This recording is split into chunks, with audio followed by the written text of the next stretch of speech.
السلام علیکم۔ جلدی بیماری سے متاثرہ جانوروں کا گوشت اور دودھ کیا واقعی مضر صحت ہے؟ حکومتی وضاحت جاری۔ پاکستان میں گائے میں لمپی سکن ڈیزیز کا پہلا کیس اکتوبر 2021 میں بھاولپور میں سامنے آنے کا انکشاف۔ کیا آپ حالات حاضرہ سے آگاہی حاصل کرنا چاہتے ہیں؟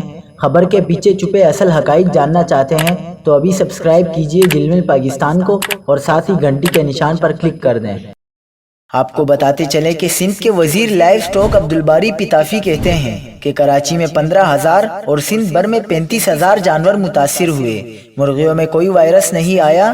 نیشنل فوڈ سیکیورٹی کی جانب سے جاری اعلامیے میں کہا گیا ہے کہ لمپی سکن بیماری بھاولپور، کراچی، جامشورو، حیدرآباد اور ٹٹا کے مویشیوں میں ہے۔ اعلامیے کے مطابق انسانوں پر مویشیوں کی بیماری لمپی سکن کے کوئی مضمرات نہیں۔ لمپی سکن بیماری انسانوں میں منتقل نہیں ہوتی۔